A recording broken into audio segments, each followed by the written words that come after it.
behavior change, we can achieve yung ating goal. Of course, with the EPR compliance, segregation at source, I do believe targeting our citizens to be more conscious of their actions definitely would help out. This is gonna be our 25th year, so we are going to be celebrating it as well. And definitely it is through the years of experience and of course seeing the progress, most definitely with the improvement of and collaboration of stakeholders. All right, so good morning again, everybody. And this is our take on proper waste management through behavioral change. So it's no brainer that every time we encounter a community that is being urbanized or being highly developed, we see an increase in number of people. Alongside with people would be waste. We are, I think, the number one waste polluter in the ocean. It's because the fact that we are an archipelago. We travel through boat, air, to go to from Manila to Cebu. Maintaining a waste management process is kind of difficult because we have to travel from city to city, island to island. The waste management challenges as well not only boils down to our urbanization, waste generation, like I said. Increased generation, urbanization, population, problema as well with segregation at source. And of course, dun sa mga not urban, we still see an increased number of burning backyard people, And not to mention hauling. Like I said, we have been in the business for 25 years. We are also a waste collector. We help LGUs create and maintain engineered sanitary landfills. We have created a lot of those as well. We have closed, So we can see the cost behind all of this. And of course, hauling, like I mentioned, right now we need to increase the number of collection rate, meaning number of trips. We can see that. Increase in cost as well from manpower, labor, diesel, etc. And of course, going to the landfill. Roads is not also good. Segregation, there is, no doubt, there is segregation at source programs created by communities, but it is not enough. And then, of course, we have to also work with environment sorters. Yun yung mga challenges natin. Transportation, logistical challenge, distance to SLF. As land become more urbanized, we have no choice but to situate sanitary landfills outside the metro, which means it might lead to more costs. So those are the issues. And of course, disposal. Environmental compliance, social acceptance, site condition, you name it. So these are the challenges alongside with our waste management in the Philippines. All right, so you might be wondering, Vince, why is it inverted? I think it is inverted for the reason that waste generation can happen during prevention, right? And then going to the waste avoidance, here we are, everybody here, we are consuming, we are using resources. Then it's up to us to do something about it. It's either we use it or not. If we use it, we have to do something or treat it or dispose of it properly. But of course, going down, the least preferred would be the landfill. But in the end, it is better to the landfill instead of the ocean. So that is one of the important things to visualize in this inverted. And of course, if you're gonna ask me, these are already being done, right? Is the government doing something about it? Of course. I don't have to go into details about the RA 9003, but I think this is one of the most important yet least talked about in terms of communities. So we have to really educate the communities. And of course, the new EPR law. So I don't have to go. I think the previous presenter has explained it very, very well. Our solution in our own small company, in our communities, is through the trash to cashback. Trash to cashback is actually an incentivized segregation at source program, where there are 5 pillars, and it is segregate, exchange, redeem, collect, and recycle. So my presentation is all about that and how we can instill behavior change using the trash to cashback 5 pillars. And during the course of our, this is by the way 3 years. We have been running this for 3 years now. It's a pandemic baby.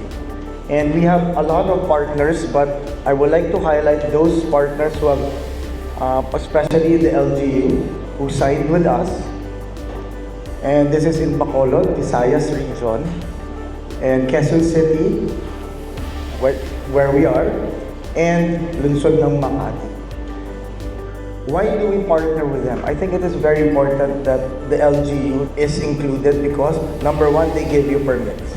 They can be the voice for the program so people will listen.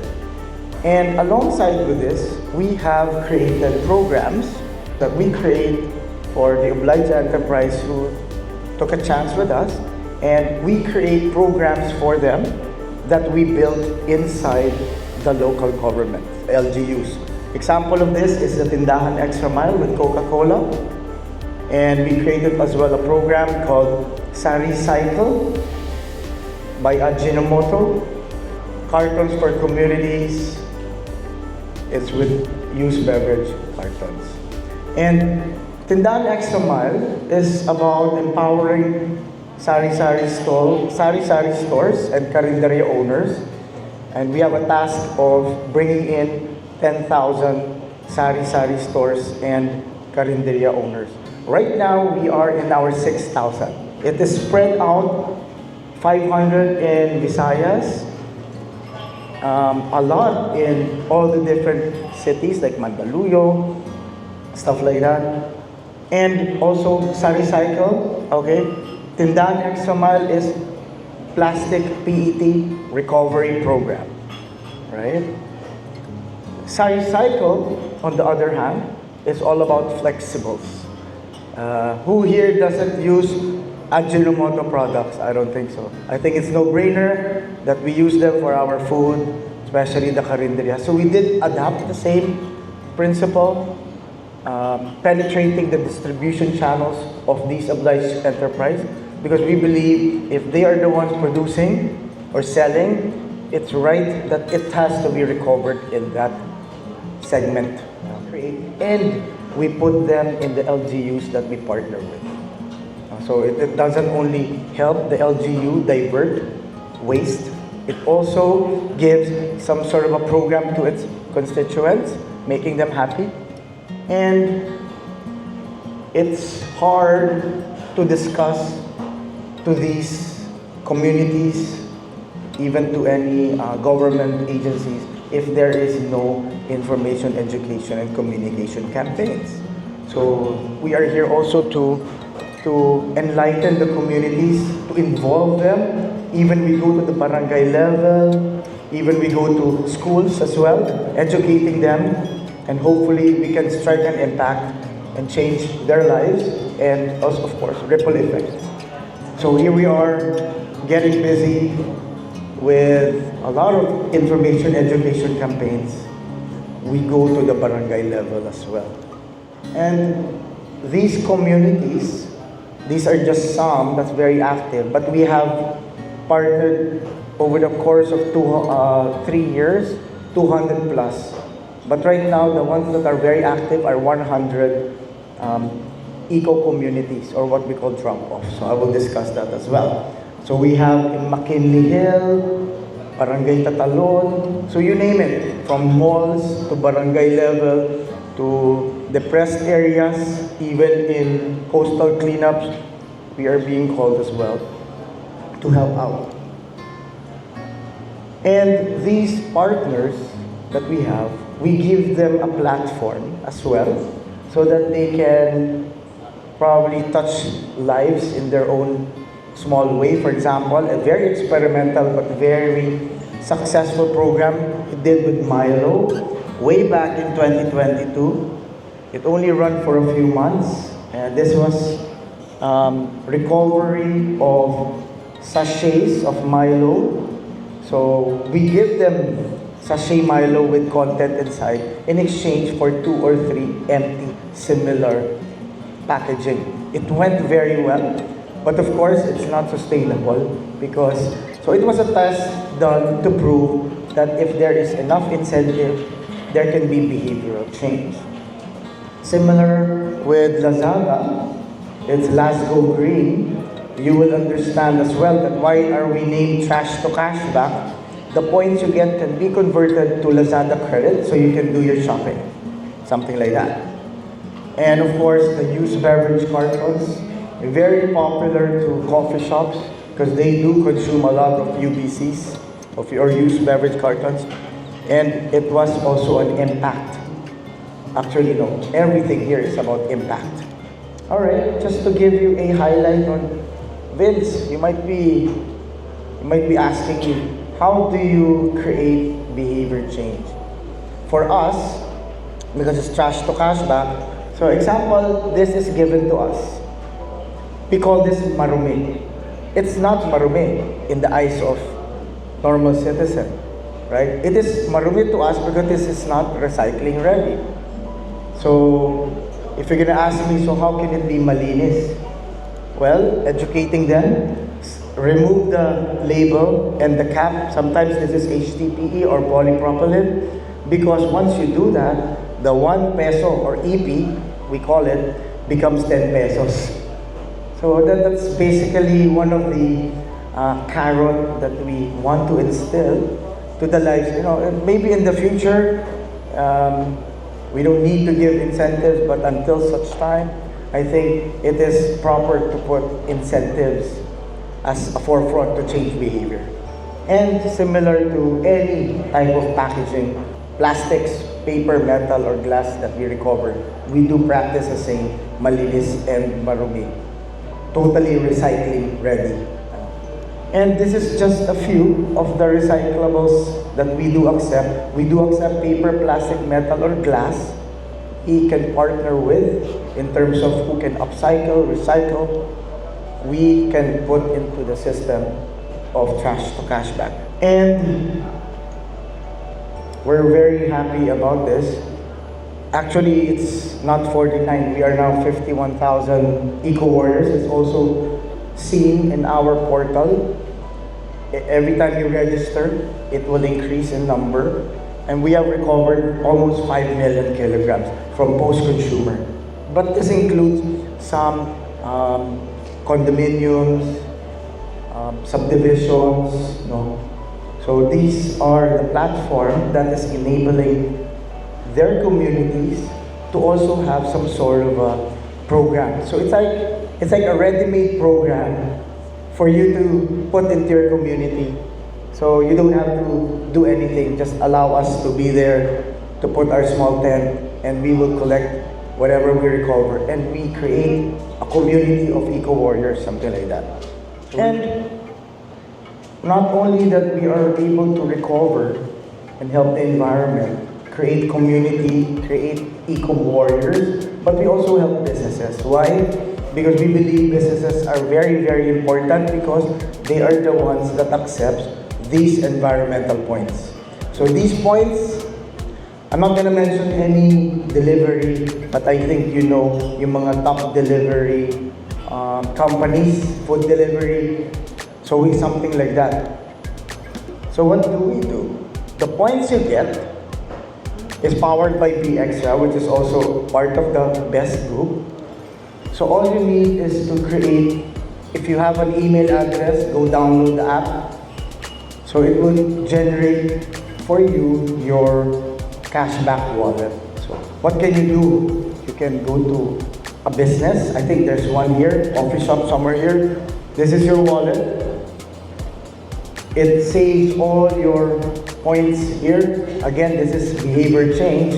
So you have to see what points you get. Find the nearest center for you to use your points. And as well, we are proud of this. Sentinel is also here, I believe. So we do also sell. So we put that in our e-commerce platform so that we can continue their products being sold by consumers using their environmental points.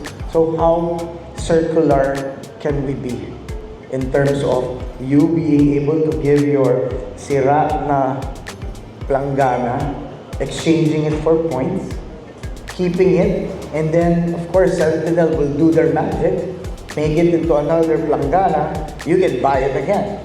So that's how circularity, from post-consumer up to back to the value chain. Example, if you're hungry and you have done your recyclables exchanges, go to Shawarma Sham, order, pick up, use your points. That easy. Going to the industry partners side, like I said, we do not accept what we cannot recycle. Number one, we don't have a big enough warehouse to keep all of those.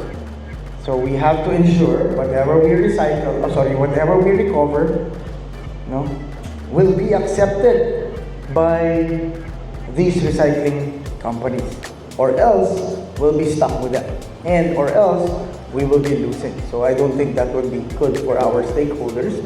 But here, for Tindahan Extra Mile, it is one of the partners that we have is Pet Value. So I'm sure you're familiar with Pet Value. If not, they are the ones who are converting PET into another PET bottle. Sa recycle, like I said, for flexibles, it goes to Ecoloop. Cartons for communities, it goes to rural. So we partnered with Diageo, and then we bring those glass bottles to our partner, San Miguel Yamamura as well. And of all the things that I mentioned today, how can we make everything be more sensible? Well, like I said, we have 5 pillars: segregate, exchange, redeem, and collect. And we involve the local government or any communities, BGC, and of course Sir Philip Taguig is over there. So we do partner with any communities. But LGU is the number one. So here naman, in exchange, these are all the communities that we have, centers we have, and bringing or encouraging people to bring their waste in these centers and redeem, and then we collect, and then we recycle. And like I said, we are in the behavioral change aspect. We have been very busy while we are developing the program. And now we are launching it on August 1. It's called the Eco Marathon. So it is a program that is similar to if you were to run a marathon. But here, you race to finish by exchanging whatever resource or subtype or recyclable subtype in a given amount of time. You get badges, race packs, incentives, etc. So it's really more for the people, and this is built on top of any center that we have in the metro and also Visayas. It is app-based for our Gen Zs, and pwede pa yung mga Gen X, I think millennials, anybody, baby boomer, lahat, sama na natin. So this is another way of encouraging anyone to join, and we don't want to hush-hush na lang, it's all about recycling. For them, this is another way of fun, but to us, we know this is recovery and diversion. I'll go now to EPR program. What we have done is, of course, we penetrate individuals to exchange recyclable items in exchange for environmental points. That's how we started. So once we started that one, isn't that post-consumer? So we, as an individual, joining them, exchanging whatever we segregate at home, definitely qualifies us to be a post-consumer. So the recycling token was created. It is actually retrieve, transfer, and keep, RTK. So here, post-consumers segregate recyclables, traceable movement, and transfer material. This is our facilities. And I almost forgot, if you don't have an app, we give you a card. Everybody, I'm sure, has an email, so you can participate. So how do we ensure recycling tokens are kept from post-consumer up until it's recycling ready for EPR compliance? So account creation, like I said, anybody can create their own account. Individuals create a BX, a PH account and brings recyclables, paper, plastic, metal, or glass to any My Basurero Eco community. So it's simple as going online. And the sustainability representative, or SR, verifies the user account via the Trash to Cashback OIC application. Yep, so our centers are equipped, no, with system, and it is an app-based as well. So ensuring traceability, and of course, we want to verify if the user is active or not, registered or not, and then if in any case, we do help them as well. But the thing to see here is you can see your exchanges by yourself, because every time you exchange, you get an email and you can track your progress. You can compare your individual efforts and then also compare it to the community. And of course, SR verifies the user account via Trash to Cashback OIC application.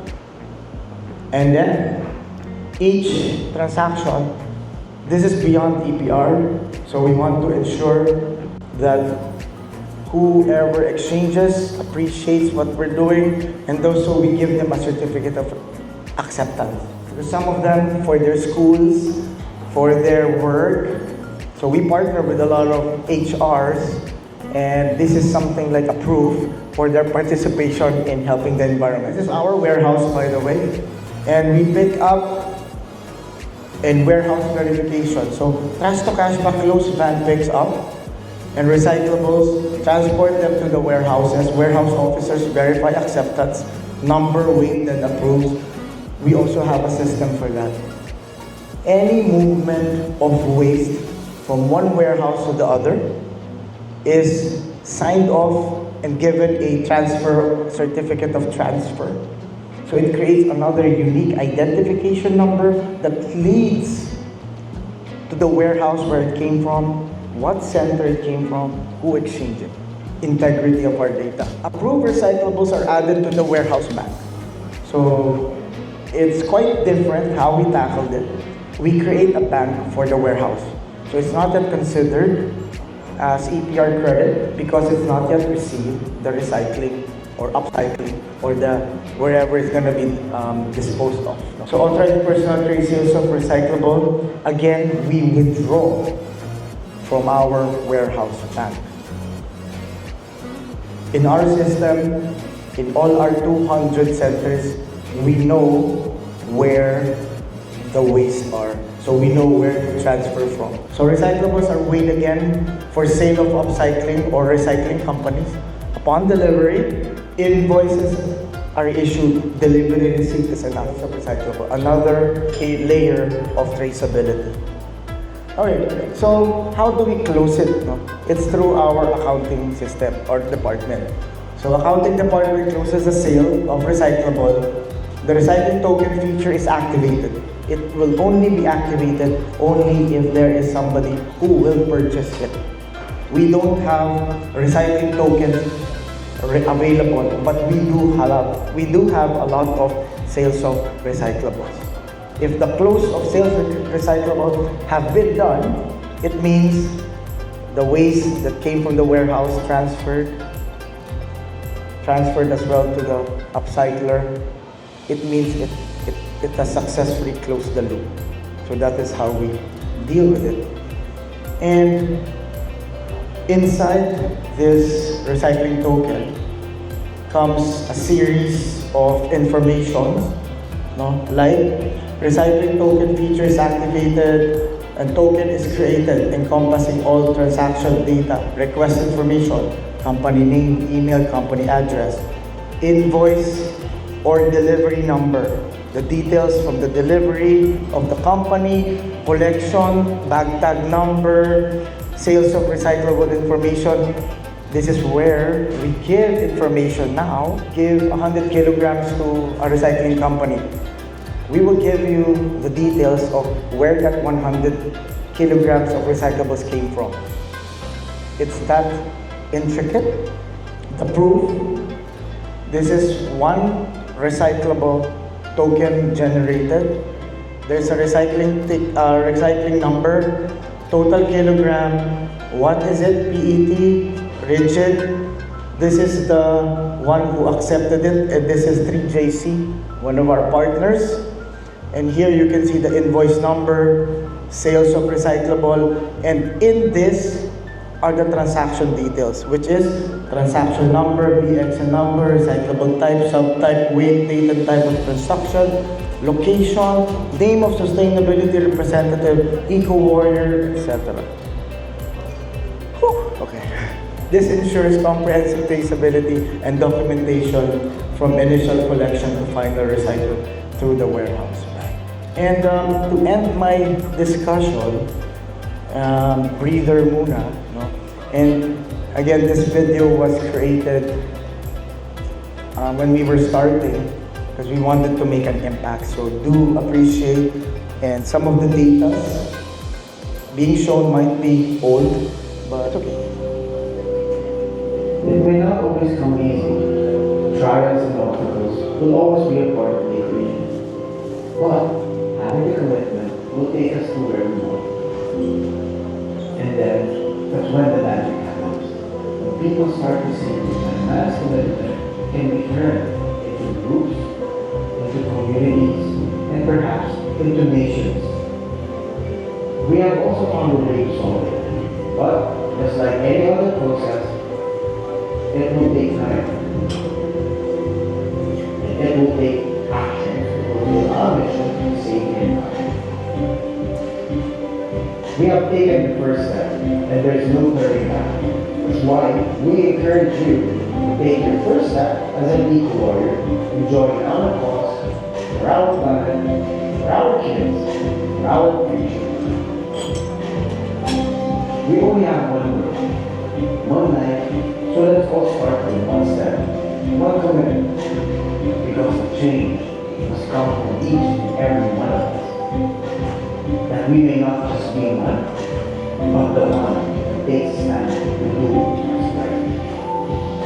Work with us, work for your planet, be one in that 1 million that we are aiming for. Let's not allow these wastes to be our legacy. Make your actions count. As what you leave behind on this earth for humanity.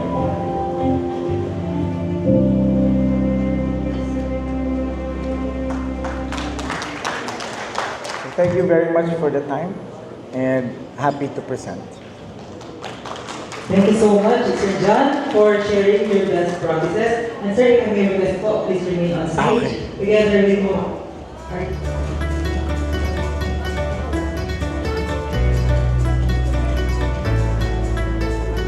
Thank you so much po.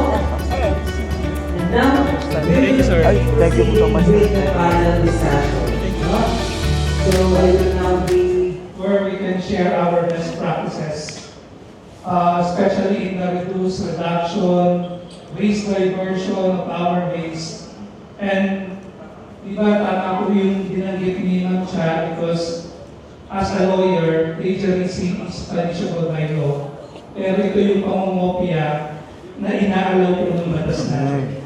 So again, we can now proceed with the panel discussion. If you have any questions or clarifications to our distinguished speakers, Sir Cedric Avesilia of CORS, the Philippine Alliance for Recycling and Material Sustainability. Then for Mr. John Vincent Mercado of the Director of BEST and the representative of the Sentinel Upcycling Technologies. So this is the best opportunity for you to be able to convey your inquiries, your queries, or that can be answered by our distinguished speakers. Smart City Team, tama po ba? Best Advice and Focal Person Champion to shout to for a sustained EPR program on a barangay level implementation. Either for farms or for best. So since they're both collectors or haulers for waste collection. So tama po ba yung question is we are asking if what are the best practices? Technically po, best advice or bali dalawa po siya. Best advice and then the best person to reach out to for a local champion in a barangay level. Kasi for right now, based from our project in Manila, hindi pa ganun ka-aware yung barangays na may EPR. We want to penetrate Manila sa city and they have 800 plus barangays. So how from your, for example, for kids, you have one in UC Bacolod, syempre iba yung demographics of those barangays in the barangays that we have in Manila. So I know kailangan ng buy-in of the city, pero going down to the barangay level kasi sila naman talaga yung source ng post-consumer plastics. What is the best buy-in? And for our project kasi specifically, we had 2 elections already, October 2023 and next year, May 2025. So pag nagpalit kasi ng kapitan, most of the projects goes down the drain. So it's difficult to really change in behavior or perspective ng barangay level. So from your experience, ano po ba yung best way to really go down to the barangay level? Yeah, so that's a great question, no? And I think this is where, in our experience, again, I'll do storytelling na lang, no? So we did partner with Coca-Cola. We created a program called Tindahan X a Mile. At Ajinomoto as well. We created a Sari Cycle. So that's where we partner with LGUs. But not only LGUs that we partner with, wherever co-op that has sari-sari stores or karinderya owners, we go to. We're actually in Manila as well. We are in Mandaluyong. We are in Taguig. And we partner with these small communities of co-op operators. And in return, we are able to bring in programs to help recover what they consume or their suki consume. So we partner with these sari-sari stores, of course, with the help of the barangay. So that is where we bridge the gap. The platform creates this community, of people who are producing, people who are able to become a hub spot for collection. And in terms of partnering, there is no limit as long as we are able to complete our 5 pillars. No? So if we cannot complete it, we will find a way until we complete it from segregate, exchange, redeem, transport, and recycle. No? So if we don't have one of those, it will not work, but there's of course always a way. So to partner or to ask info, it's info@trashtocashback.com. So that's how. Okay, sir. I just want to add up lang po na tama po talaga na in solutioning our problem so far as the waste, we need to tap talaga yung level po ng barangay because sila po talaga yung nasa my ground so that we can move forward to have a solution in so far as to our waste because it's a real problem, especially in Metro Manila. So again, nice naman po talaga na meron tayo itong platform na that we can share our best practices. So again, moving forward, another question.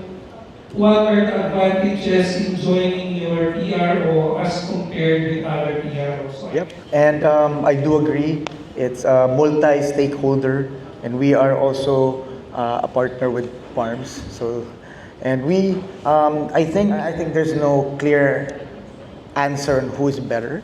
I think it's more of a collaboration of different stakeholders participating from post-consumer up to the recycling company like Sentinel. The gap would be through its platform of enabling whoever will join the program. For example, it can be as little as a person doing chores in their house or a whole community, and not to mention a whole LGU. So it boils down to the platform, partnerships, and I think we are one with this. We are together in helping the environment. It is not a who is better, who's the worst. It's more of cooperation. So I think you can deal with any one of us. Thank you, sir. So tama naman po yun na wala naman kung sino mas magaling, sino yung mas hindi magaling. But again, yung objective naman natin is to encourage organized enterprise to comply so far as to the EPR law. So sa akin na, there's no monopoly of knowledge. Kaya nga nandito tayo so that we can share, that we can help one another. There's another question, expound on flexible and or versus rigid ways. I think all of you can answer siguro so far as this question. All right. So for us naman, we do not recycle, but we do recover. One challenges when you talk about rigid and flexi, it boils down to how much will I get out of it. For example, a kilogram of PET, it depends on the size, but maybe yung mga sakto, it will be 80 pieces. Talk about single-use plastics of 1 kilogram. Ang laki nun, ang hirap ma-recover. In our take on this, again, we, of course, we cannot give too much if we cannot get something out of it. That's why we, again, it's not a one stakeholder, so we partner with big brands so that they can also give incentives to recover X amount, like what I mentioned about kanina, yung Milo packaging. So for us, rigid and flexi means recovery. It's a lot tougher for flexi, but with enough incentive, and of course, enough push with the barangay. Actually, the big part here is the barangay, because they are the ones who will discipline and of course benefit yung kanilang constituents. So for us, rigid and flexi means that. Okay, thank you. Yung again, as mentioned by Sir Alcilia, na mas mabilis ma-recycle yung rigid over the flexible. Well, sooner naman, nagkakaroon din po tayo siguro ng mga policies pertaining to flexible and how to reduce it up para mas konti yung mapunta sa landfill. As compared right now, because yun nga, yung rigid, konti na lang yung napupunta dito sa recycling industries. So perhaps, nagkakaroon ng mga policies pertaining to flexible. So again, I think this is the last question. Addressed to Best from your representation. Do you issue waste diverter certificate? Actually, we partner with PROs as well. So I think instead of, to answer it, yes. No, so I'll just give a little bit background there. We do give the sort of a traceability on top of whatever is being given to in the likes of, say, Sentinel. So it forms like additional transparency, not only from a standpoint of an item being delivered to them, 100 kilogram, for example, but there is traceability on who exchanged it. So yes, we do, but we partner with PROs as well. Yes. So I think nasagot naman po siguro yung answer natin if Best would issue a waste diverter certificate, again, in partner with EROs. So, considering there are no more questions, I think, thank you for your cooperation, your insights, your knowledge insofar as to our programs, waste diversion program, on how to reduce our waste, going to landfill, at yun nga, may mga practices po tayo on how to recycle it. So again, maraming salamat po from Barnes, from Les, as well as to Central.